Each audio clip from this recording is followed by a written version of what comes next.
દ્વારકાની બધી ઘણી લીલાઓ છે. ભગવાન તો પોલિટિશિયન થઈ ગયેલા. દ્વારકાની લીલાઓ તો કઈ 100 વર્ષ ચાલી, 14 વર્ષ, 11 વર્ષની 51 દાડા ગોકુળની લીલા ચાલી, 14 વર્ષ ચાલી મથુરાની લીલા, 25 અને બાકીના 100 વર્ષની દ્વારકાની લીલા. આ દ્વારકાની લીલાની અંદર ઘણા પ્રસંગો છે ભાગવતની અંદર. તો એક વખત બલરામજીને થયું કે લાવું મારા સંબંધીઓને મળી આવું, ત્યાં ગોકુળમાં જરા આંટો મારી આવું, નંદ બાબાને મળી આવું. ભગવાન તો કોઈ ગયા જ નથી હો, પણ બલરામજીને મન થયું કે ગોપીઓને મળી આવું, નંદ બાબાને મળી આવું, જશોદા શું કરતો હશે, બધા સંબંધીઓને મળી આવ્યા, જૂના માણસોને બધાને ગયા બલરામજી. ગોપીઓ તો રાજી થઈ ગઈ બલરામજીને જોઈને. અને બલરામજી આગળ થોડાક વ્યંગ બોલ્યા, જેમ ભ્રમર ગીતમાં બોલ્યા હતા ને એવું બધું. એ તો હવે શ્યાનો આવે, એને શું પડી છે મારી, અમારી જોડે રહ્યો, પણ એને તો બધા બહુ વ્યંગ બોલ્યા. પણ બલરામજી બહુ હોશિયાર પાછા, એમણે સમજાય કશું નહીં. ભગવાનને તો રોજ તમે યાદ આવો છો, ભગવાન તો રોજ તમને યાદ કરે છે. ભગવાન તો એટલા બધા યાદ કરે છે કે એક વખત તો કહે છે કે ખાવા બેઠેલા ભગવાન દેવકીજીએ થાળ પીરસ્યો, ભગવાનને 56 ભોગ ધરાવવાના. તો અમારા દ્વારકાના તો 56 ભોગ થાય કાંઈ પાછા. એક ખીચડીને છાશ ખાઈને ઉભા થાય એવા માણસ નહીં, દ્વારકાના જ છે ને. એક દાડો આ મારા દેવકીજીએ 56 ભોગ થાળ ધરાયો અને ભગવાન પાટલા ઉપર જમવા બેઠા. દેવકીજી અંદર કંઈક ગયા છે, કંઈક વસ્તુ લેવા, તળગીમાં ઉઠીને હેરતા થઈ ગયા અને બેડરૂમમાં જઈને ઊંધા પડીને હુઈ ગયા ને ડુસકે રોવા માંડ્યા, ખૂબ રોવા માંડ્યા. દેવકીજી આ કે બેટા શું થયું તને? અરે કે બોલે જ નહીં, બસ એકદમ ડૂમો ભરી આવ્યો એકદમ, અને રોવાતમાં ડહકે ચડી ગયા. એટલે તું ખાવા બેઠો તો હમણાં એકદમ ઉઠી ગયો, હજુ ખાધું નથી, એકદમ ઉભો થઈ ગયો, ખાલી એમને મૂકીને તને થયું છે શું? એકદમ પણ જવાબ ના હાલે, ખૂબ ડહકે ચડ્યા, ખૂબ રડ્યા. પછી પરાણે પંપાડીને બેઠા કર્યા, પણ થયું તે શું, તને શું થયું? કે માં તું આ 56 ભોગ ધરાવ ને એની અંદર તું પેલું માખણ મિલી, તું માખણ મારા ભોગમાં ના મૂકીશ. કારણ માખણ દેખું છું મને ગોપીઓ યાદ આવે છે. એક માખણ એના ભોગમાં દેખ્યું તોય ભગવાન રડ્યા કે ગોપીઓ મને યાદ આવે છે. માખણ તો ગોપીઓના હાથનું કોઈ બાકી ખવડાવે તો મને પસંદ નથી. તો માં હવે ફરી તું 56 ભોગ ધરાવ ને એની અંદર મહેરબાની કરીને માખણ ના મૂકતી, નહીં તો મને એકદમ ગોપીઓ યાદ આવે, મારું ડૂમો ભરી જાય. બલરામજીએ કહ્યું કે તમને તો રોજ યાદ કરે છે, ભગવાનમાં તો 1 મિનિટ તમને વિસરતા નથી. ગોપીઓને સાંત્વના આપ્યું. પછી તો બળદેવજી તમે જાણો છો જરા છોટો પાણીની ટેવ ખરી, તો ત્યાં આગળ ગયા. વારોણી દારૂ હતો ફર્સ્ટ ક્લાસ, તે પીધો બરાબર નો. ગોપીઓને કોણ જાણે, એ તો લખ્યું નથી ચડાયો કે નહીં ચડાયો, પણ બળદેવજીએ ચડાયો વારોણી દારૂ. મજાનો દારૂ પીધો તો ખરો, પણ પછી જરા સ્ક્રૂ ઢીલો થયો હોય છે મને એવું લાગે છે. કારણ કે ભાગવતમાં વાર્તા છે, ઉપરથી કહું છું. જો કે એના ભાષ્યકારો એને જુદી રીતે મૂક્યું છે. કે પછી તો જુમનાજી જતી હતી ને, જુમનાજી કહે અહીંયા મારે પાણી પીવું, અહીં થઈને જા. જુમનાજી એમ કઈ વાત સાંભળતી છે, આ ગોળો ને દારૂ પીધેલો માણસ. જુમનાજી કે તું આમ થઈને જા, અહીં થઈને હું વળીને આમ થઈને અમાય. જુમનાજી એમ કઈ આવતી છે. અને આ તો ગુસ્સા વાળા પાછા છે જ નાનો અવતાર લઈ પેલો શું પેલો એ હળ લેતા ને જુમનાજી ની અંદર ખાબાને આમ ખેંચી, જુમનાજી ખેંચી એટલે એકદમ આમ વળાંક થઈ ગયો. એટલે જુમનાજી ગભરાઈ ગયા કે મહારાજ મારી ભૂલ થઈ ગઈ, માફી માંગી, એવું બધું ભાગવતમાં છે. હવે આ વાત આપણે ગળે ઉતરે નહીં, કારણ કે આ વાતમાં કઈ સમજાયું નહીં, પણ ભાષ્યકારોએ ટીકા કરી છે. આ ખરેખર તો એવું હતું કે જુમનાજીનું જે પાણી વહેતું હતું તો બલરામજીને લાગ્યું કે આ એરિયાની અંદર પાણી લાવવાની જરૂર છે, એટલે એણે irrigation project as a matter of fact, એટલે ગંગાજીને એ જુમનાજીને એ બાજુ લાવી એ પૃથ્વીને રસાળ કરવી હતી. એટલા માટે અત્યારે પણ તમે જોજો ત્યાં આગળ એ જગ્યાએ એ જુમનાજી વળાંક લે છે, એકચ્યુઅલી વળાંક લે છે. એટલા જ ભાગની અંદર એ વળાંક લે છે જુમનાજી અત્યારે, ઇવન ટુડે જોગ્રાફિકલી જુઓ તો અત્યારે પણ. એટલે કેટલાક ભાષ્યકારોએ આની ઉપર જયારે ટીકા લખતી વખતે કેટલાક તો ઇન્ટેલિજન્ટ સવાલ પૂછે ને, અને લોજિકલી ને સાયન્ટિફિકલી સમજાવવું કેવી રીતે, તો એ સમજાવવા માટે એ લોકોએ એવો અર્થ કર્યો છે. જો કે ભાગવતમાં ને, ભાગવત તો તમે મેં કહ્યું ને સમાધિ ભાષા છે, એ બોલે કંઈક અંદર ભાવ કંઈક હોય, જુદું જ વાત હોય સમાધિ ભાષામાં છે. એટલે એમણે જેમ કહ્યું બલરામે એને ખેંચ્યા, પણ ખરેખર તો બલરામે એ 6 મહિના ત્યાં રહ્યા ગોકુળમાં, એની અંદર એમણે એક મોટું કાર્ય કર્યું. અને એમણે જે નદીના પાણી સીધા વહી જતા હતા એ બધા પાણીને આ બાજુ લાવી અને એ વૃંદાવનની ભૂમિને વધારે રસાળ કરવા માટે કરીને આ એક ઇરિગેશન પ્રોજેક્ટ એમનો હતો, એમ ભાષ્યકારો કહે છે. ભાગવતમાં તો આટલી જ વાત છે. આ પ્રમાણે બલરામજીના થોડાક મારા ભાઈ. હવે બલરામજી ત્યાં આગળ 6 મહિના રહ્યા ત્યાં ગોકુળમાં બધી ગોપીઓ હાથે. એ દરમિયાનમાં એક પૌંડ્રક નામનો રાજા, કરુપ દેશનો રાજા હતો પૌંડ્રક, એ નીકળ્યો. એ તો કહે હું જ ભગવાન છું, લે બોલો, હું જ કૃષ્ણ છું, હું જ ભગવાન છું. એવા ભગવાનો ઘણા ફાટી નીકળ્યા છે, અત્યારે ફાટી નીકળ્યા. હું જ કૃષ્ણ છું કે છે. બસ આ કૃષ્ણ તો બનાવટી છે. આજે દ્વારકામાં બેઠો છે કૃષ્ણ તો બનાવટી જ કે છે. ખરો ભગવાન તો હું જ છું કે છે. હવે કહો હવે એને શું કેવું? એ કે હું જ ભગવાન છું. અને આગળ ભગવાનનું લેબલ બગાડે પાછા, ભગવાન ફલાણા ફલાણા નામ નથી લેવું. પણ તમે ભગવાન છો કોણ ના પાડે છે? પણ અમે તમે ભગવાન, બધા ભગવાન જ છે ને આમાં કયો ભગવાન નથી?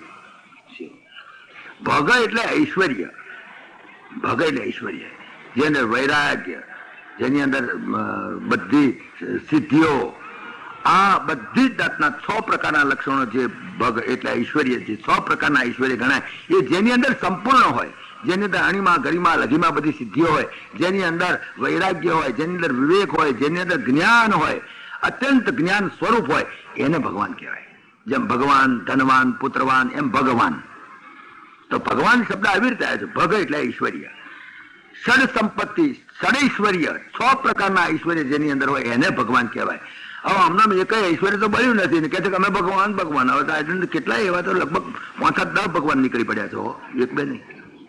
હવે આપણે ક્યાં એમની નિંદા કરીને બેઠા? આ તો આ પૌંડ્રકની હું તો વાત કરું છું. આ પાછું તમે બીજા કોઈનું નામ છો. તો કરુષ દેશનો રાજા પૌંડ્રક, એ પૌંડ્રકે એવું કહ્યું કે એને કહ્યું હું જ ભગવાન છું કે છે. બસ બીજી વાત નહીં. એમને બેહી રહ્યો તો સારું, પણ પેલો કાગળ લખ્યો ભગવાન કૃષ્ણ પર કે તું ભગવાન છું જ નહીં, તું કૃષ્ણ છું નહીં, તું ભાગી જા. બસ હું ભગવાન છું, હું જ કૃષ્ણ છું. ભગવાન વિચાર કર્યું મારું બેટું આ ખરું આવે કેવું ભગવાન નીકળે વળી, આવે નવી જાતનું. ભગવાન તો વિચાર કાગળ તો 2-4 લખ્યા હતા, બધા નાખી દીધા વેસ્ટ પેપર બાસ્કેટમાં, WPB. પણ આને તો બધું શું કર્યું વધારે આગળ વધીને? ભગવાન પણ નોટિસ કાઢી કે મારી સામે લડ, મારી સામે યુદ્ધ કરતું તો ખરો ભગવાન આવતો. આ યુદ્ધ ચડ્યા લ્યો. ભગવાને વિચાર કે આ મૂર્ખાન મારે જોવો તો પાસે કેવો છે, મને દેખાય છે કે કૃષ્ણ છું, કૃષ્ણ છું. એ કૃષ્ણ કેવો કૃષ્ણ નીકળ્યો છે જોવા તો દે. ભગવાન આયા કહે હારું જા યુદ્ધ કરીશું. ક્યાં કરીશું? કાશી રાજાના, કાશીનો રાજા હતો એ આના પડખે ચડેલો પૌંડ્રકના. પાછા એકાદો કોઈ પડખે ચડેલો હોય પાછો, એમને શિષ્યો વગર તો પાછા ભગવાન નથી જવાતું. ભગવાન હોય તો શિષ્યો ઘણા જોઈએ એમને, નહીં તો ભગવાન ના થવાય. આ બધી વાતોનું રિફ્લેક્શન તમે જો દુનિયાના કેવા કેવા પ્રસંગો છે. આ ભાગવતમાં કઈ હમણાં નવી વાત નથી લખેલી, વ્યાસા 5000 વર્ષ પહેલા લખેલી વાત છે. આ કઈ હમણાં ઘુસાડી દીધી નથી. હું કઈ મારા ઘરનું નથી કહેતો, અમે લખેલા અક્ષરો બોલું છું. કાશી રાજા એનો પટ શિષ્ય પાછો, એના શિષ્યો ઘણા, બધા ભેગા થઈને કહ્યું કે ચાલો આપણે ભગવાન અહીંયા આગળ આવે તો આપણે અહીં કાશીના મેદાનની અંદર યુદ્ધ કરીએ. ભગવાન તો ઉભર્યા. એનો કે એમાં લડવામાં લશ્કર શું જોયો તો ખરા કેવો તો મારે જોવો છે. ભગવાન ત્યાં આગળ આવ્યો, પેલો આવ્યો સામે. આ બે હું ભગવાન પણ ભૂલી ગયા મારા ખરેખર એવો એમ. ભગવાન પણ કૃષ્ણ પણ વિચારમાં પડી ગયા ખરેખર મારા બેટા ખરો રંગ કર્યો છે, એકચ્યુઅલી એના જેવો. એવું તો કોઈ કરી ના શકે. ભગવાન કહ્યું શાબાશ દોસ્ત, તે પણ મારા જેવો મારા જેવું જ બરાબર. આમ જાણે જોઈ લો બીજો કૃષ્ણ ભૂલી જવાય આપણાથી કે આ કૃષ્ણ હતો કે આ કૃષ્ણ હતો. એવો તૈયાર થઈને આવ્યો અને આવ્યો સામે સાથે કે ચાલો લડો મારી સાથે. ભગવાન કે લડીએ એમ છે. પણ લડવાનું ભગવાનને શું મારે જ તે જાનતીમાં જોડે પેલો કાશી રાજા મરી ગયો બચારો. એના આ તો આ પાપડી ભેજી બળી ગઈ બચારી. આવું થઈ ગયું બચારા. કાશી રાજને કઈ લેવા નહીં દેવા વગર ભાવનો કૂટાઈ મર્યો. એમાં આવા બેવકૂફોની જોડે છીએ તો આપણે કૂટાઈ મરીએ ઉડતા વગર. આ પ્રમાણે કૂટાઈ મર્યો. પછી રાજાનો દીકરો હતો સુદીક્ષણ કરીને, એને પછી ભગવાન શંકરની આરાધના કરી કે મારા બાપને મારી નાખ્યો માટે એની ઉપર અભિચાર પ્રયોગ કરવો છે મારે. અભિચાર છે કોઈ મૂઠ મારે છે અને એવું બધું કરે છે, એવા અભિચાર પ્રયોગો હોય પાછા. ભગવાન શંકરે બધું જોડે પાછા એમને આવડે આવું બધું અભિચાર પ્રયોગ કોઈનો. તો અભિચાર પ્રયોગ મારે કરવો છે. હવે ભગવાન શંકરની ઉપાસના, ભગવાન શંકર પાછા ભોળા ખરા, બહુ ભોળા. અભિચાર કરવો છે, અભિચાર પ્રયોગ કરવો છે તો અભિચાર પ્રયોગ કરવો છે. તો કે સારું લે જા તું અભિચાર પ્રયોગ કરજે, જા તને છૂટ આલી. પણ જોજો કોઈ બ્રાહ્મણ નો ભક્ત હોય એની ઉપર અભિચાર તારો નહીં ચાલે. હવે આ મૂર્ખાઈ એ ના સાંભળ્યું કે પરમાત્મા તો બ્રાહ્મણ ભક્ત છે જ, એ તો બ્રહ્મણ્ય દેવ છે. બ્રાહ્મણોને દેવ માનનારા માટે તો ભગવાન શ્રી કૃષ્ણ બ્રહ્મણ્ય દેવ કહેવાય છે. પણ એ આને ના સાંભળ્યું. જો બ્રાહ્મણોનો ઉપાસક હશે એનો જો હશે તો એ અભિચાર તને નુકસાન કરશે. છતાં આને સાંભળ્યું ને કર્યો, દ્વારકા ઉપર અભિચાર પ્રયોગ કર્યો, તેની હાથે જ પાછો પડ્યો.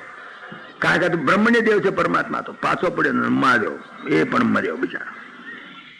આ પ્રમાણે એક આ નવો પ્રસંગ તમને કહ્યો. એવા ઘણા પ્રસંગો ભાગવતમાં છે, ઘણા ભાગવતની કથા નથી કહેતા, પણ ટૂંકા ટૂંકા છે, પણ એમાં ઘણું તથ્ય હોય છે, ઘણું જાણવા જેવું હોય છે. એક વખત અમારા બલરામજી પછી તો પાછા આવ્યા, પછી એક વખતે રૈવત પર્વત ઉપર ગયા. આ જુનાગઢની પાસે ગિરનાર પર્વત છે ને, તો આગળ રૈવત પર્વત. એ તો જયારે થાય ત્યારે એમની જોડે એમની બધી આ ગોપીઓ બેનપણીઓ તો જોડે હોય ને, બધે દારૂ છોટો પાણી ખરું જોડે ગયા હતા. ત્યાં આગળ પર્વત મેં બેઠા, એ તો પિકનિક કરે ને મજા કરે, બીજું કોઈ બલરામજીની શું બીજું કઈ ચિંતા નહીં. એટલે ભગવાન શ્રી કૃષ્ણ બધું રાત ચલાવવા, અમને તો કઈ લેવા કે બસ ખાના પીના ખુશ રહેના. ત્યાં આગળ ગયેલા. હવે ત્યાં આગળ ભૌમાસુર નો મિત્ર હતો દ્વિવિધ કરીને વાંદરો, એ પણ રામાવતાર નો હશે મને લાગે છે. દ્વિવિધ વાંદરો બહુ જોરદાર મારો બેટો રાજ પડાયેલી આખા દુનિયામાં એના વખતમાં. ગમે તેને ગમે તે સ્ત્રીઓ પણ છેડતીઓ કરે ને એમ કરે ને તેમ કરે. આ વાંદરો ભટકાયો હશે, એનું ઉઘડું નસીબ. ત્યાં આગળ ગયા પેલા તો પેલું વારોણી દારૂનું માટલું પડતું ફોડી નાખ્યું પણ પેલા જે સ્ત્રીઓ હતી એમની સાથે તેની સાથે હત્યા કરવા માંડ્યો ને કઈ એવી અશ્લીલ ચેષ્ટાઓ કરવા માંડ્યો. પેલી છોકરીઓ આવીને વાત કરી દે, બલરામજીને ગુસ્સો આવ્યો હતો, એને બીમ માર્યો, દ્વિવિધને બીમ માર્યો. નાના નાના પ્રસંગો છે, પણ આવી કેટલીક વાતો છે. પણ ખરી વાત કહું કે ભગવાન શ્રી કૃષ્ણે દ્વારકાની જે લીલા કરી, ઘણાને તાજુબી થાય, ઘણાને આશ્ચર્ય થાય. 16,108 રાણીઓ અને કેવી રીતે રહેતા હશે. અરે 2 બહેનો વાળો માણસ કાયર થઈ જાય બચારો. बहुत करत बात बेटियां और 2 नारी भरथार, इसे को मत मारियो, मार રહ્યો કિરતાર. એને ભગવાને મારી મેલે બચારાને, અને તો મારવો નહીં ખરેખર. ત્યાં પેલા 16,108 વાણીઓ, બાપરે શું થતું છે. બધા લોકોને તાજુબી તો લાગે, પણ એક દાડો નારદજીના મનમાં આ પંછું ભરેલું. નારદજીને એક દાડો વિચાર થયો, બિચારો જિંદગીમાં કદાચ પરણેલો નહીં, એને તો ભાને શું પડે કે બૈરાથી શું દુઃખ પડે છે ને કેવું થાય છે. જિંદગીમાં કોઈ દાડો એક દાડો પહેરવાનો હવાજ થયો હતો, પણ એવો એને ઉલ્લુ બનાવી દીધો હતો ભગવાને. તારનો કો ભૂલી ગયો તો પહેરવાનું નામ નહોતો દેતો કોઈ દાડો. એ તો તમે રામાયણના પ્રસંગમાં જાણતા હશો. એવો ઉલ્લુ બનાવેલો, તારનો પહેરવાનું નામ ના લે. પણ એમ ચિંતા રોજ થાય, આવા વોઢા હોય ને ચિંતા બહુ થાય કે આ લોકો કેવી રીતે જીવતા હશે. એને થયું કે 16,108 રાણીઓ, બાપરે આટલી બધી રાણીઓ હાથે આ ગઈ. એક દાડો એક રાણી તો રહે તો 16,008 નંબરે દાડે એનો વારો આવે. એક દાડો એક રાણી તો જમે તો એને 16,108 દાડે, એટલે કેટલા મહિના થયા, કેટલા ગણો તમે ગુણાકાર કરજો, મારે ભાગાકાર. હવે આ કેવી રીતે જીવતો હશે ને કેવી રીતે રહેતો હશે ને શું થતું હશે. એક દાડો નારદજીને વિચાર થયો કે હું આવું પડું હેડ આજે જોઈ આવું કે ભગવાન શું કરે છે, કેવી રીતે કોના બંગલે રહે છે, શું ખાય છે, કેમનું બધું કરે છે, માટે મારે જોવા જવું છે. આ નારદને મન થઈ ગયું. નારદ વિચાર કર્યો ચલો ને જોઈ આવું છે, આજે તો જવું. પણ ભગવાનને જાણીએ તો ખરા કેવું કરે છે, કેવી રીતે ફરે છે. નારદજી ઉપડ્યા, હવાના પરમાં વહેલા પહોંચી ગયા છે. હા, હવાના પરમાં વહેલા ઉપડ્યા તો પહેલો જ બંગલો આવ્યો રૂકમિણીનો. 16,108 બંગલા લાઈન સર, પણ એક બંગલો બીજા બંગલાથી બહુ દૂર હોય કે 2 વીઘા હતું જમીન. બંગલા પાછા પોળા ના તો સેક્ટર બધો પાડેલો હોય. 16,108 બંગલા એટલે હેડ કરીએ તો ત્યાંની કઢી જ થઈ જાય. આ રિક્ષા બિક્ષા તો કઈ મળી શકે નહીં, ખબર નથી. પણ પહેલો બંગલો આવ્યો. હવે પહેલા બંગલા બીજો બંગલો તો બહુ દૂર હોય, કારણ કે બાગ બગીચા બીજું ત્રીજું બધું ખરું પાછું આજુબાજુ. એટલે બંગલા એટલે કે ઓર્ડિનરી બંગલા મોટા મહેલ. ગયા નારદજી પહેલા બંગલે, જેવા રૂકમિણી બંગલે તારે ભગવાન પડેલા મસ્તીથી, અને રૂકમિણી વાયરો નાખે અને બસ ભગવાન બેઠા. જેવા નારદજી ને આવતા તો આવો નારદજી આવો આવો, બહુ દાડે કેટલા દાડા થયા તમે તો કઈ દેખાતા નથી, આવો આવો બેહો બેહો. નારદજી કે પૈસા હું આવ્યો છું, જરા ઉતાવળનું છે, હું તમને આ તો મેં આવ્યો હતો કે મળતો હતો એટલે ના બેહો, એમ ચા નાસ્તો કરીને જાય, એમ કઈ જવાતું છે બલાદની, તમે આવ્યા છો જમવાનું અહીં જ રાખજો. કે ના પૈસા આજે ઉતાવળ છે, આજે જમવાનું નથી રાખવા. નારદજી કહે કે નારદજી બધા બંગલામાં ફરવું તો શું કરે બચારો. એટલે કે ના પૈસા મારો બહુ ઉતાવળ છું, મારો કામ છે ને મારે જવું છે ને પૈસા. કે ના જમીન જજો, 2 દાડા રો કરે શું, 2 દાડા 2 મિનિટ નથી રહેવું. હાલો નાસ્તો ના કરે, સામે કપ પી લો સારો. નારદજી તો ચા પીને બહુ પ્રેમથી અમે ગયા બીજે બંગલે ગયા, સત્યભામાનો બંગલો. ત્યાં આગળ ગયા અને ત્યાં ડૂબક્યું કર્યું કે ઓ નારદજી ક્યાં ના આવ્યા છો તમે. નારજી વિચાર પછી મારું હમણાં તો મને તાપ આવ્યો છો, વળી પાછું અહીં કરતો ક્યાં ના આવ્યા છો. હવે હું તો હમણાં છે મોઠા પડી ગયા. નારદજી ક્યાં ના આવ્યા છો, કાલના છો કે આજના આવ્યા છો. અરે કે નારજી શું બોલે પછી ચૂપ કે ના મારા તો આવ્યો હતો. કે બેહો ને કે ના ઉતાવળ છે, બહુ ઉતાવળ છે. ના જે વિચાર કર્યો કે હવે એની નજરે ના ચડવું, જાળિયામાં જ જોઈ લેવું શું કરે છે. બીજી વાત જાળિયામાંથી જોઈ લેવું. પેલા રૂકમણીના પલંગમાં તો હુતેલા હતા, આ નથી એમની પૂજા કરી હતી ત્યાં તો રૂકમણીના ત્યાં મહેલમાં તો. પછી સત્યભામાના મહેલમાં ગયા, ત્યાં આગળ તે ક્યાંથી આવ્યા છે એમ કહ્યું, એટલે તો ત્યાંથી ભાગ્યા ગયા ત્રીજા બંગલે ગયા. તારે પત્ની સાથે ઉદ્ધવની સાથે ચોપાટ રમતા હતા. જાળિયામાં જોઈ લીધું શું કરે છે, જોયું તાર ચોપાટ રમે, પોતાના પત્ની બેઠેલા અને એક મોટરાણી અને ઉદ્ધવજી બેઠેલા અને ચોપાટ રમે, આવું બધું એમણે જોયું. બીજા બંગલામાં અહીંયા આગળ ત્રીજા બંગલામાં ગયા તારે તેમના દીકરાઓને રમાડે, બેઠા બેઠા પુત્રો પપોત્રોને બેહાડીને રમાડે. આપણે ગૃહસ્થાશ્રમની શોભા છે હો. ગૃહસ્થાશ્રમ કોને કહેવાય? જેની અંદર બધો આનંદ મંગળ હોય. બધા સાનંદમ સદનમ સુતાસ્ય સુધિયા કાંતા મૃદુર્ભાષિણી સ્વેચ્છા પૂર્ણધનમ સ્વયોષિતિરતિ સ્વાજ્ઞા પરા સેવકા આતિથ્યમ શિવપૂજનમ પ્રતિદિનમ મિષ્ટાન્ન પાનમ ગૃહે સાધો સંગમ અરોગિતાત સતતમ ધન્યો ગૃહસ્થાશ્રમ. આ ગૃહસ્થાશ્રમ ધન્ય છે કે જેની અંદર આટલા લક્ષણો છે. એક તો સાનંદમ સદનમ, ઘરમાં આનંદ હોવો જોઈએ. પહેલું આ ગૃહસ્થાશ્રમનું પહેલું લક્ષણ સાનંદમ સદનમ. સુતાસ્ય સુધિય, છોકરા પાછા ડાયા નીકળવા જોઈએ. આમાંનું એક જ રોટું નીકળ્યું તો ખરા. 4 છોકરા ભગવાન આલ્યા પણ એક છોકરો એવો કોદીઓ પાક્યો તો હોનાની થાળીમાં લોડાની મેઘ જેવો નડ્યા કરે તમને. એક લૂલો લંગડો કે ગોળો નીકળ્યો ગયા તમે ખરા. ગૃહસ્થાશ્રમમાં બધું પાણી પડી પડ્યું. સાનંદમ સદનમ સુતાસ્ય સુધિય, દીકરા પણ પાછા ડાયા હોવા જોઈએ. અને કાંતા મૃદુર્ભાષિણી, અને પત્ની પણ મૃદુ બોલનારી હોવી જોઈએ. ઘડી ઘડી છોંછ્યા કરે. કાંતા મૃદુર્ભાષિણી સ્વેચ્છા પૂર્ણ ધનમ, પોતાની ઈચ્છા પૂર્ણ થાય એટલું ધન હોવું જોઈએ. કોઈની પાસે 5 પૈસા માગવા ના પડે, હાથ લાંબો ના કરવો પડે. આપણી ઈચ્છા હોય પૂર્ણ થાય એટલું, વધારે ના હોય ચાલશે, વધારે હોય તો પાછું મુશ્કેલી. પોતાની ઈચ્છા પૂર્ણ થાય. 4 રોટલી ખાવાથી હોય ભગવાને 6 રોટલી આલી હોય, 4 લુગડા પહેરવા જોઈએ ભગવાને 6 લુગડા આલ્યા હોય, 4 રૂમ રહેવા જોઈએ ભગવાને 6 રૂમ રહેવા આલ્યા હોય, બસ બહુ થઈ ગયું. સાનંદમ સદનમ સુતાસ્ય સુધિય કાંતા મૃદુર્ભાષિણી સ્વેચ્છા પૂર્ણ ધનમ સ્વયોષિતિ રતિ. પોતાની પત્નીમાં પ્રેમ હોવો જોઈએ. નહીં તો બાર ફાંફા મારતો ફરે, રખડતો ફરે તો એ ખરાબ. એ પણ જરૂરિયાતની ચીજ છે. પોતાની પત્નીમાં પ્રેમ હોય. સ્વયોષિતિ રતિ.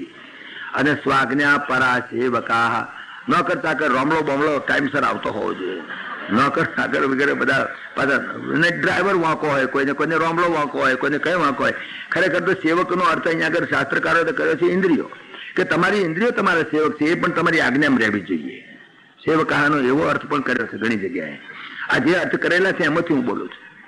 સાનંદમ સદનમ સુતાસ્ય સુધિય કાંતા મૃદુર્ભાષિણી સ્વેચ્છા પૂર્ણ ધનમ સ્વયોષિતિ રતિ. પોતાની પત્નીમાં પ્રેમ.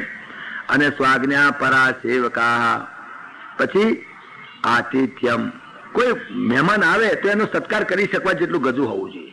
કોઈ મહેમાન આવ્યો તો તે મોડું હંતાડવાનું થાય એ દશા નહીં હોવી જોઈએ. આતિથ્યમ. શિવ પૂજનમ, દરરોજ ભગવાન શંકરની પૂજા થવી જોઈએ. પ્રતિદિનમ. અને મિષ્ટાન પાનમ ગૃહે, ઘેર મિષ્ટાન થવું જોઈએ. મિષ્ટાન એટલે એમને કે જલેબી લાડવા એમને, પણ જે અન્ન જમાય મિષ્ટ લાગવું જોઈએ. મિષ્ટ લાગવું જોઈએ. ભલે બાજરીનો રોટલો હોય પણ મિષ્ટ લાગવો જોઈએ. મીઠાશ આવવી જોઈએ, જમવામાં મીઠાશ આવવી જોઈએ. એવો અર્થ પણ થાય, સાચો અર્થ એવો પણ થાય. મિષ્ટાન પાનમ ગૃહે. અને સાધો સંગમ, કોઈ સંત પુરુષનો સંગ દરરોજ થવો જોઈએ. અરોગિતાત સતતમ, અને શરીર સારું રહેવું જોઈએ. ધન્યો ગૃહસ્થાશ્રમ. આટલા જે રિક્વાયરમેન્ટ, જે મિનિમમ રિક્વાયરમેન્ટ, આટલી રિક્વાયરમેન્ટ હોય તો એ ધન્ય ધન્ય કહેવાય ગૃહસ્થાશ્રમ. તમે જો ઘણા ત્યાં જઈએ તો કેવું દેખાય ગૃહસ્થાશ્રમ? શું દેખાય? અરે નર્યું નર્ક જેવું દેખાય. સારોડેથી છવાઈ ભીત ઘરની, અને જાળો વળ્યો છાપરે, અને બીછાનો મળમૂતરે થકી ભર્યો, અને પૂંજો ભર્યો પૂંજરે. સ્વપ્ને થાય અને ખાળ સાફ કરીએ, ગંદાઈ ના ગાર છે એવા એ દીતણા પવિત્ર ઘરને મારા નમસ્કાર છે.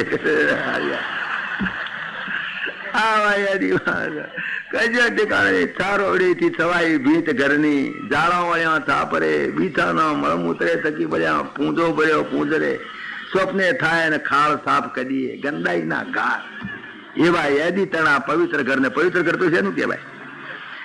અહીં આગળ ગ્રસ્તાશ્રમ જોવા નીકળ્યા છે. જો નારદજી ભગવાન શ્રી કૃષ્ણનો ગ્રસ્તાશ્રમ જોવા છે. પહેલા બંગલે ગયા રૂકમિણી ત્યાં તો પલંગમાં ઉતેલા, એમની ખૂબ આગતા સ્વાગતા કરી, એમને નારદજીની પૂજા કરી, નારદજીને ચા પાણી કરાયા વગેરે બધું કર્યું પહેલા બંગલે. બીજે બંગલે ગયા ત્યારે તો પત્ની સાથે ઉદ્ધવ સાથે ચોપાટ રમતા હતા અને અજાણ્યા થઈને પૂછ્યું, અરે નારદજી ક્યાંથી આવ્યા, ક્યારે આવ્યા? અજાણ્યા જાણ થઈ ગયા બીજા બંગલામાં. નારદજી વિચાર કર્યો તો ત્રીજા બંગલામાં તો જાળિયા મત જોઈ લેવું, એનું મોઢું નહીં બતાવું, નહીં તો પાછો આની ઉપાધિ દર વખતે પૂછશે ક્યાંથી આવ્યા અને ક્યારે આવ્યા, હું શું ક્યાં કરું. ત્રીજા બંગલે ગયા ત્યારે પોતાના દીકરાના દીકરાને રમાડે અને ખોળો પવિત્ર કરે. શું એ પણ એક ગ્રસ્તાશ્રમ નો મોભો છે. આપણે કહીએ પણ પોતાના દીકરાને ઘેર દીકરા હોય, અરે હું તો કોઈ ખોળો પવિત્ર જ કર્યો કહેવાય. દીકરાને ઘેર દીકરા હોય તો આપણું આમ ભર્યું પાદર્યું ઘર રહે. તમે જુઓ તો દીકરાને ઘેર દીકરા મરતી વખતે એમ થાય કે મારો ઘરની મારી વાડી લીલી વાડી મૂકીને મરી જવું. ભાવ પેદા થાય લીલી વાડી. જો કે ભગવાન તો એમની વાડી હળગાઈને જ ગયા હતા. હા, તમને કહ્યું એ છેલ્લે વાત આવે છે. એ તો એની વાડીએ હળગાઈને ગયો હતો, પણ છતાંય તે આમ સાધારણ એક ગ્રસ્તાશ્રમ નો એક છે. જો ગ્રસ્તાશ્રમ જુઓ, આ ગ્રસ્તીઓની કથા છે. તમે જુઓ, ચોથું જગ્યાએ ગયા તારે ખભે રૂમાલ નાખીને બાથરૂમમાં જતા હતા, નાહવા જતા હતા. જોઈ લીધા હતા બાથરૂમમાં જાય નાહવા, ખભે રૂમાલ નાખેલો પંચી ઓઢેલું જાય કે કઈ વાંધો નહીં, આપણે બોલાવા નથી, જોઈ લીધું છે ખરા. અહીંયા દેખ્યા. પાંચમા બંગલામાં ગયા ત્યારે યજ્ઞ કુંડોની અંદર હવન કરતા હતા બેઠા બેઠા. યજ્ઞ એ સ્વાહા, અગ્નિ સ્વાહા, અગ્નિ સ્વાહા, યજ્ઞ કુંડ ની હવન કરે. છઠ્ઠા બંગલામાં ગયા ત્યારે તો પંચ મહાયજ્ઞોના દેવતા વગેરેની આરાધના કરતા હતા. ભાગવતમાં લખેલા શબ્દો બોલું છું. સાતમા બંગલામાં ગયા ત્યારે બધા બ્રાહ્મણો જમવા બેઠેલા, દરેક ને ભોજન પીરસે. મહારાજ જમો એમ બધા બ્રાહ્મણો જમાડતા હતા. સાતમા બંગલામાં ગયા. આઠમા બંગલામાં ત્યારે ત્યાં તો યજ્ઞનું જે અવશિષ્ટ હતું, યજ્ઞ શિષ્ટાશીનો સંતો ભોજનતે, તો એ યજ્ઞ અવશિષ્ટ જે હતું એનું ભોજન કરતા હતા. નવમા બંગલામાં ગયા ત્યારે તો આમ સંધ્યા કરવા બેઠેલા. અરે તારી આ તો સંધ્યા કરે છે. પેલો તો બચારો નવમા બંગલા જતા ટોટિયાના મજાકડા લપટા પડવા મળ્યા. કેટલો જવું છો. અને આ તો દરેક બંગલામાં આ તો દેખાય છે, દરેક બંગલામાં દેખાય છે. દસમા બંગલામાં ગયા તારે મૌન બેસીને ગાયત્રીનો જાપ કરે બેઠા બેઠા. ઓમ ભૂર્ભુવઃ સ્વઃ એમ જાપ કરે મૌન બેઠા બેઠા. 11મા બંગલામાં ગયા તારે ઢાલ તલવારના ખેલના દાવ કરે, પાછા પ્રેક્ટિસ કરે ઢાલ. 12મા બંગલામાં ગયા તારે ઘેર હાથી હતા, રથ હતા, એની પર બેસીને ટૂરમાં જવાની તૈયારી કરતા હતા. બોલો, હાથી ઘોડા પણ એમના બંગલામાં 500 હાથી મહેલમાં રહે. તારે એ મહેલ કેવડો હશે એની કલ્પના કરો. આપણા કોડિયા જેવડા મગજ કર્મ ના ઉતરે. 13મા બંગલામાં ગયા ત્યારે પલંગ ઉપર ફૂટેલા અને બધા બંદીજનો એમની સ્તુતિ કરે. બોલો, પોતે ફૂટેલા બધા બંદીજનો આજુબાજુ એમની સ્તુતિ કરે. 14મા બંગલામાં ગયા ત્યારે ઉદ્ધવને સાથે કેબિનેટ મિનિસ્ટ્રીની સાથે પોલિટિકલ પ્રોબ્લેમ્સના બધા ડિસ્કશન કરે કે હવે શું કરવું, જરાસંઘ સાથે કેવી રીતે કરવું, ફલાણી સાથે શું કરવું, એ બધા પોલિટિકલ પ્રોબ્લેમ્સ નું ડિસ્કશન ચાલે. કેબિનેટની મિટિંગ ચાલે. બોલો, પોતાના મહેલની અંદર કેબિનેટ મિટિંગ ચાલે ને એની અંદર પોલિટિકલ પ્રોબ્લેમ્સ નું ડિસ્કશન થાય.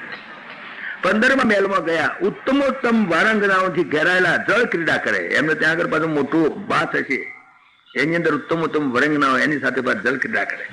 જો પરમાત્માનું ઓલ સાઇડેડ તમે જુઓ સ્વરૂપ છે. એક કે એક ની અંદર પાવર તો એક કે એક ની અંદર. ભગવાન શ્રી કૃષ્ણને એટલા માટે સમજી શકાતા નથી કે આ માણસ કોણ, કે એને એક એક કર્મની અંદર પૂરેપૂરો પાવર તો મોરો પડી ગયેલો.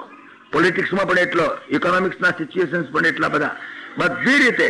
અને પાછો રમત ગમત પાછો દરેકની અંદર પહેલો નંબર, દરેકની અંદર ઉત્તમોત્તમ વાંગનાઓ સાથે જળ ક્રિયા કરતા હતા. 16મા બંગલામાં ગયા ત્યારે બ્રાહ્મણોને સુસજ્જિત એવી ગાયોના દાન કરતા હતા. ગાયો બધી ઉભેલી બધી અને આમ ઓઢાડેલી એવી અને સોનાની ખરીઓ વાળીને આ શિંગડા વાળી ગાયોના દાન કરે. લવ બ્રાહ્મણોને બધા દાન આપે. 17મા બંગલામાં ગયા ત્યારે એ બેઠેલા અને બધા એમને ઇતિહાસ અને પુરાણોનું શ્રવણ કરે. મોટા મોટા વિદ્વાનો બેસાડેલા અને એ બોલે ને મહારાજ બેઠા બેઠા સાંભળે, ભગવાન બેઠા બેઠા સાંભળે, શ્રવણ કરે. પોતાની ઘેર પાછા વિદ્વાનોને બોલાવે, ઇતિહાસનું ને બધું શ્રવણ, પુરાણોનું. 18માં ગયા ત્યારે પ્રાણપ્રિયા સાથે હાસ્ય વિનોદ કરે, અરે હશે ને ઠઠ્ઠા મશ્કરીઓ ગમત ને બસ પોતાની પત્ની સાથે. વિચાર કરો, ઘણા માણસો એક સાઈડમાં હોય તો બીજી સાઈડ, ઓફિસમાં બહુ હોશિયાર હોય ત્યારે ઘરમાં બૈરામ જમનારાયણ થાય, બૈરામ ફસાય ત્યારે ઓફિસમાં પવાડા થતા હોય, કદાચ છોકરામાં ફસાઈ ગયા હોય તો બૈરાને હમ ના તો, કદાચ બૈરામ ફસાઈ જાય તો છોકરાની પરવા ના કરે. આ બધી રીતે પાવરતા, બધી રીતે તમે જુઓ, આ પરમાત્માનું સર્વતોમુખી સ્વરૂપ છે, પરમાત્માનું સર્વતોમુખી એપ્રોચ તમે જુઓ એનો. આ કઈ ગપ્પા મારવા માટે ને વ્યાસનારાયણ નવરા નહોતા તો આટલું બધું લાંબુ લિસ્ટ બનાવે. 19માં એમાં ગયા ત્યારે અર્થ સેવન, ધન સંચય અને ધન વૃદ્ધિ માટે ઇકોનોમિક પ્રોબ્લેમ્સ નું ડિસ્કશન કરતા હતા. કેવી રીતે વધારે ફોરેન એક્સચેન્જ મળે, કેવી રીતે ઇમ્પોર્ટ એક્સપોર્ટના લાયસન્સ આપવા, એ બધા પોલિટિકલ નહીં પણ ઇકોનોમિક સિચ્યુએશન એના ડિસ્કશન ચાલે એમની કેબિનેટ મિનિસ્ટ્રી જોડે. 19માં ગયેલા, 20માં ગયા, 20મા બંગલામાં ધર્માનુકૂળ એવું ગ્રહસ્થોથી તેવા વિષયોનો ઉપભોગ કરે. ધર્માનુકૂળ અને ગ્રહસ્થોને ઉચિત એવા ઉપભોગોનું સેવન કરે. શબ્દો કેવા વાપર્યા છે વ્યાસનારાયણ જુઓ. એ ભોગો પણ ભોગવતા નહીં, ભોગવતા ને કોણ ના પાડે છે, ભોગો ભોગવો, પણ એ ભોગો કેવા ભોગવા તેને તેને ભુંજીતા, એ જે ઈશાવાદની શોધે જે વાક્ય બતાવ્યું છે એ અર્થમાં. હા, ગ્રસ્થોને ઉચિત અને ધર્મને અનુકૂળ. ભગવાને કહ્યું છે ધર્મા વિરુદ્ધો ભૂતિ શું કામોસ્મી ભરતર્ષભ, ધર્મથી અવિરુદ્ધ એવો કામ એ પણ મારું સ્વરૂપ છે. 21મા બંગલામાં ગયા ત્યારે એકાંતમાં પ્રકૃતિથી પર એવા પુરાણ પુરુષોત્તમનું ધ્યાન કરે. બોલો, પોતે તો પ્રકૃતિથી પુરુષ છે પણ છતાંય પ્રકૃતિથી પર એવા પુરાણ પુરુષ પુરુષોત્તમનું એ ધ્યાન કરે. 22મા બંગલામાં ગયા ત્યારે વસુદેવ ને દેવકીજી ને બધા ગુરુ સંતો બેઠા એમની સેવા કરે પાછા. બોલો, વસુદેવજીની સેવા કરે, દેવકીજીની સેવા કરે, બધા વડીલો બેઠેલા એમની સેવામાં બેઠેલા. 23મા બંગલામાં ગયા હતા યુદ્ધની અને સંધિની બધી ફોરેન પોલિસી ડિસ્કસ કરે કે કેવી રીતે આપણે ક્યાંથી મિસાઇલ્સ મગાવવાની, ક્યાંથી કેટલા પૈસા લઈને ક્યાંથી બોમ્બ મગાવવાની, શું કરવું, યુદ્ધ કેમ કરવું, બધું આવું. તો ફોરેન પોલિસી એ પણ ડિસ્કશન કરે. પાછા 24મા બંગલામાં ગયા ત્યારે બલરામજીની સાથે સત્પુરુષોના ઉત્કર્ષની ચર્ચા કરે કે આપણે કેવી રીતે સંત પુરુષોને માટે કંઈ એમના આશ્રમો બનાવીએ, કંઈ સારા કંઈ એવા સારા વિચારો પ્રગટ થાય એવા કોઈ ક્લબો બનાવીએ, એવા કોઈ મંદિરો સારા બનાવીએ જેની અંદર સંત પુરુષનો અને સંતોનો અને સારા સત્સંગનો ઉત્કર્ષ થાય.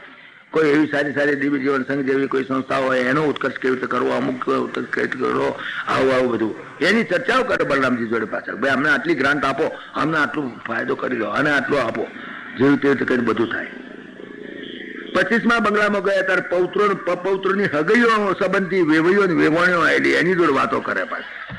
બોલો, હવે છોકરાની છોડીઓ, છોકરાને એના છોકરા અને એમને પરણાવવા અને એમના વેવાઈ જોડે ચર્ચા કરે, તમે એમને શું હાલશો, અમે તમને શું હાલીશું, આ છોડી તમને પસંદ છે કે નહીં, આ છોકરો તો એ બધી ભોંચગળીઓ કરે બેઠા. કેટલા છોકરા, 16,000 કોના 10 એટલા બધા છોકરાને છોડીઓ ગણી છે, છોકરાએ ગણા છે, કેટલું હોય છે મારા બાપ શબ્દ. બધાની હગઈઓ કરવાનું, પણ કોઈની હગઈમાં નથી ગયા એવું ના બને.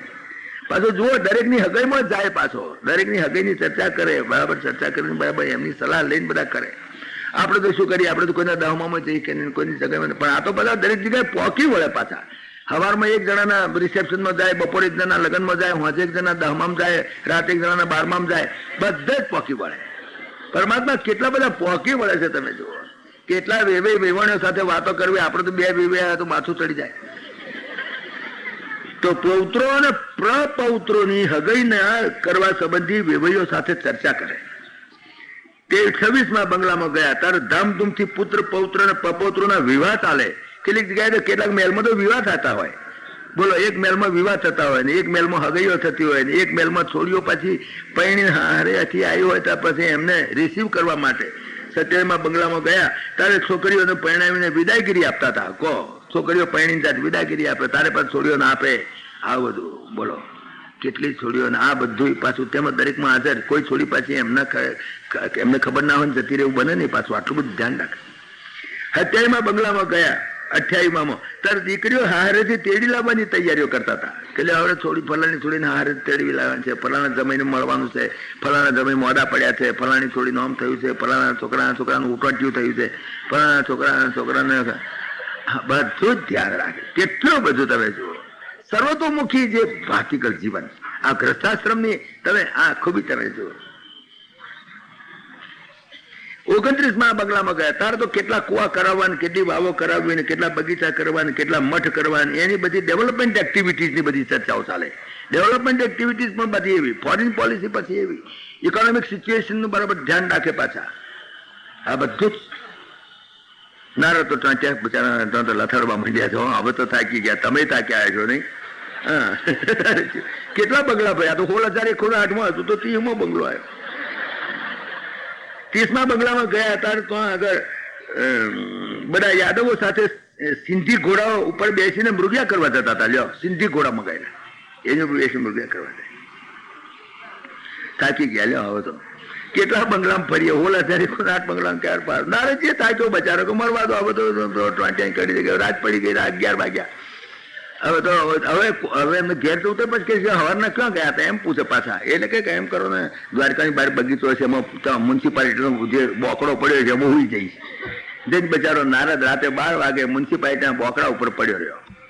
હોઈ ગયો. પણ સારું શું થયું એને? રાતે 2 વાગે એને જોયું એક બૈરું જતું હતું. એ છોકરી સુંદર છોકરી જતી ત્યાં, લુગડા અપ ટુ ડેટ પહેરીને સરસ. અરે કોઈ મળે નહીં, નિર્જન. રાતે 2 વાગે કોઈ બૈરી માણસ જતી હશે, ફરતી હશે. નારદને હા વેમ પડી ગયો. અને નારદનો પાછો આ સ્વભાવ તમે જાણો છો. એને થયું કે આ ભાઈ માણસ રાતે આટલી હિંમતથી ફરે છે, કોઈ માણસ ચકલું ફરકતું નથી ને આ ભાઈ ફરે છે. અને હેડી જાય. નારદ ઉભા થઈ ગયા બોકડા ઉપરથી, ઉભા થઈને એની પાછળ હેડ્યા. થોડે હેડ્યા. એમને એમ થયું કે છે પોહે પોકી દઉં ને પછી હું જાણું તો ખરો, કોણ પૂછું ક્યાં જાવ છો, શું છે. છેક પાસે જતા છેક નજદીક ગયા. છેક નજદીક જઈને નારદ થી ના રહેવાયું તો એને બધા બૈડા ઉપર જરાક ટપલી મારી પાછું જોયું. હા, ભગવાન શ્રી કૃષ્ણ જ હતો. તારી જયારે મને બનાયો કે ભગવાન શ્રી કૃષ્ણ કે કેમ નારદ અહીં ક્યાંથી તમે? કહો મા બાપ પૈસા હું તમારે સ્વાધ્યાય કરી દે, પણ તમે અહીં ક્યાંથી? એના લુગડા પહેરીને બૈરો ના ગજબ થઈ ગયો. કે જો નારદ રાજા થવું હોય ને તો રાત્રે રોજ ફરવી પડે છે. પોલીસ વાળા ઉપર વિશ્વાસ ના રખાય, સમજ્યા? તાતે જવું પડે. અરે કેટલી વખત તો મારા અંતઃપુરમાં પણ મારા બૈરા શું કરે છે જોતો હોઉં છું. તમને ખબર નથી. એ તો બપોરે ઓફિસમાં 12 વાગે જઈએ ને તો 2 વાગે ચા પીવાના બોને ઓચિંતા આવી જવું ઘેર, જોઈ લેવું ભજીયા તળાય છે કે શીરો થાય છે, જોઈ લે. એટલે સુધી અંતઃપુરના 16,108 બહેરાને બીક લાગે કે વારો ક્યારે આવીને ઉભો રહે. સરપ્રાઈઝ વિઝિટ કરે, સરપ્રાઈઝ વિઝિટ. બોલો, કોન્ટ્રોલ રાખવા 16,108 ને કઈ સહેલી વાત છે? કે નારદ રાજાનું કામ આ છે.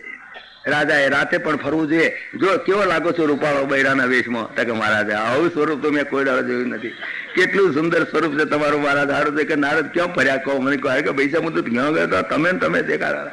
મૂર્ખા, 16,108 બંગલામાં શું સમગ્ર વિશ્વમાં વ્યાપ્ત છું. તને આજુ અક્કલ ના પહોંચી. મારો ભક્ત થયો તો એટલી ખબર નથી કે એકના હૃદયમાં હું બેઠેલો છું. મારા જ સ્વરૂપો છે બધા. હું તો બધે ફરું છું, હું ક્યાં નથી એ વાત કરતો. તને એટલી અક્કલ ના હોજી કે પરમાત્મા કયા બંગલામાં છે તું પૂછવા નીકળ્યો છો? અરે બંગલામાં શું, એક જગ્યાએ સ્થળે વિષ્ણુ, જળે વિષ્ણુ, વિષ્ણુ પર્વત મંડલે બધે જ હું જ છું. બીજે ક્યાં છે? નારદને ભાન આવી ગયું કે અરે ભગવાનની મેં ચેષ્ટા કરવાનો વિચાર કર્યો, ખરું થયું મારું બેટું. મારું તો એવો ભોંઠો પડી ગયો અને કે ટપલી મારી પાછળ ગયા મૂર્ખા કે ભગવાન છે કે પૈસા ભૂલી ગયો. હા, મને ખબર નહીં. આ પ્રમાણે નારદજી વિચારે કે આ તે એને એક વિચાર કરે. નારદે કહ્યું કે આજે રાગી છે કે ત્યાગી છે એ સમજણ પડતી હતી. રાગી પણ નહીં, ત્યાગી પણ નહીં. પરમાત્મા રાગી પણ ખરા, ત્યાગી પણ ખરા, પણ રાગી પણ નહીં, ત્યાગી પણ નહીં, વીતરાગી. એ ભગવદ્ ગીતામાં જે વીતરાગી શબ્દ વાપર્યો છે ને એ એને ખાતરી થઈ ગઈ કે નહીં, વીતરાગ કોને કહેવાય? જે રાગી પણ છે, ત્યાગી પણ છે, અને છતાં રાગી પણ નહીં. રાગ, આ રાગી ને પણ રાગનો અહંકાર છે, ત્યાગીને ત્યાગનો અહંકાર છે. જે રાગી છે ને રાગનો અહંકાર છે, મારા આટલા બંગલા, આટલા પૈસા, આટલી મોટરો, એનો પણ એક અહંકાર છે. જયારે ત્યાગીને ત્યાગનો અહંકાર છે. મેં લાખોને ઠોકર મારી દીધી, મેં બેના છોકરાને ઠોકર મારી, હું તો કોઈ હોમું જોતો નથી, મારે શું ઘરમાં જે કરતા કરે, મારે કઈ પડી નથી, મારે કઈ પડ, એ પણ નહીં. ધ્યાન પૂરું રાખે પાછું. ગમે ત્યાં જાઓ, ગમે ત્યાં ફરો, પણ ઘરની પણ વ્યવસ્થા બરાબર ચાલે છે કે નહીં, ઘરમાં છોકરા બરાબર ભણે છે કે નહીં, ઘરમાં બૈરું બરાબર કામ કરે છે કે નહીં, ઘરમાં કોઈ આડા ક્યાં ગયા હતા, કેમ ગયા હતા, શું તું રોજનો હિસાબ વગેરે બધું કમ્પ્લીટ રાખે. એમ નામ ગ્રસ્તાશ્રમ. આ ગ્રસ્થાશ્રમ શીખવાડવા માટે વ્યાસ નારાયણે આ લીલા લખી છે. ખરેખર એ આખો તમે અધ્યાય વાંચી જાઓ તો તમને એમ લાગે કે નહીં, ગ્રસ્થાશ્રમ આને કહેવાય. ગ્રસ્થાશ્રમ બહુ અઘરો છે. બીજા બધા 3 આશ્રમો છે એમાં તો મજા છે, એમાં તો કશું જ દુઃખ નથી. હા, વન પ્રસ્થાશ્રમ હોય તેને, સંન્યાસાશ્રમમાં તો ખેંચે તમારે જોડી ફેરવી ફર્યા કરો, કઈ ચિંતા જ નહીં. આગળ બેઠો ઉલાવ નહીં, પાછળ બેઠો ઢાળ નહીં. આ તો બધી જ ચિંતા સાથેનો, અને છતાં પણ પાછો પરાત્પર બ્રહ્મની સાથે અનુસંધાન. છતાં ગ્રસ્થાશ્રમમાં રહે, છતાં સંસારમાં રહો, સંસારમાં રહેવાની, સંસારમાં ઘૂસના લેकिन ફસના નહીં. આ વાત સમજાવવા માંગે છે. સંસાર में घुसना लेकिन घुसना तो पड़ेगा ही. તમે સંસારનું બાય પ્રોડક્ટ છો, તમે સંસારમાંથી જન્મ્યા છો. સંસાર ના તો તમે જન્મ્યા જ ક્યાંથી હોય. સંસારમાં ઘૂસના પણ ફસના જઈ. જેમ છાશમાંથી જ માખણ પાકે છે ને, છાશમાંથી જ માખણ, પણ એ માખણનો ફોદો છાશમાં ફરે, છાશમાં તરે, પણ છાશમાં ભળે નહીં. એની ખૂબી છે. એવી રીતે સંસારમાં ફરો, સંસારમાં ભળો, પણ સંસારમાં ભળો નહીં, તરો ફરો પણ ભળો નહીં. આ સમજાવવા માંગે છે. છાશમાં જ, અને હંમેશા છાશમાં જ પાકેલું માખણ, છાશમાંથી પેદા થયેલું માખણ એ છાશમાં રહે તો જ શુદ્ધ રહે. જો એ ફોદાને બહાર કાઢો તો ગંધાઈ ઉઠે. એમ સંસારના બાય પ્રોડક્ટ છો, સંસારમાં જ રહો અને સંસારમાં રહેશો તો જ છે. સંસારની બહાર નીકળે તો ગંધાઈ ઉઠ્યો. આ વાત સમજાવવા માંગે છે. સંસારમાં ઘૂસના લેकिन ફસના નહીં. આ મુદ્દાનો સવાલ છે અહીંયા આગળ. એટલે આ ખૂબી છે. આ ગ્રસ્થાશ્રમને માણવા જેવો છે કે જો એમને અધ્યાય અમથા અભ્યાસના નવરા બેઠા છે, ગપ્પા મારવા બેઠા છે કે સમષ્ટિના કલ્યાણ માટે. સંસારને ઘૂસના, ઘૂસના જરૂર ઘૂસના, અરે ઘૂસના પડેગા. You are the by product of sansar, you must remain in sansar. ગ્રસ્થાશ્રમમાં રહીને, કિલ્લામાં રહીને તમે દુશ્મનો હાથે લડો. કામ, ક્રોધ, લોભ, મોહ, મદ, માત્સર્ય એ બધા અનેક જન્મ જન્માંતરથી તમારી પાછળ આ ષડરીપુઓ પડ્યા છે. એ ષડરીપોની સાથે લડવું હોય ને તો તમે કિલ્લામાં રહીને લડો. કિલ્લાની બહાર નીકળો તો તમને ફોફડી ખાયા. ભયંકર દુશ્મનો છે. સંન્યાસ લેવો એટલે કિલ્લાની બહાર નીકળવા જેવું, તો ખોડાની ધાર ઉપર ચાલવા જેવું છે. એ ગજુ નહીં, આપણું ગજુ નહીં. હા, તો સંસારમાં રહીને, ગ્રસ્થાશ્રમમાં રહીને આ દુશ્મનોની સાથે યુદ્ધ કરવું છે. અને કિલ્લામાં રહેલા આપણી સેફટી છે. બહાર નીકળે તો સેફટી નથી. પછી તો તમારો ગ્રસ્થાશ્રમ બી બરબાદ થઈ જાય, તમારો સંન્યાસાશ્રમ બી બરબાદ થઈ જાય. એટલા માટે આ વાત સમજાવવા માટે કરીને આખો અધ્યાય અમારે વ્યાસ નારાયણે ચિત્ર્યો છે. એમ નવરા નથી ચિત્રે. આ પ્રમાણેની વાત કરી. ભગવાનનું આવું સર્વતોમુખી જીવન જોઈ નારદજી આશ્ચર્યચકિત થઈ ગયા. અને મહાપુરુષનું યોગ સામર્થ્ય એ ગાતા ગાતા પોતે રજા લઈને વિદાય થયા. મહારાજ હું રજા લો, આખો દાડો હું તો થાકી ગયો છું, મારે તો ગોટલા ચડી ગયા છે પગના. કે નારદ કહેવાનું જાતું તારે મેં શાંતિથી રહેજે, અઠવાડિયું આરામ કરજે. આ પ્રમાણે બિચારા નારદજી ગયા. નારદજી ગયા.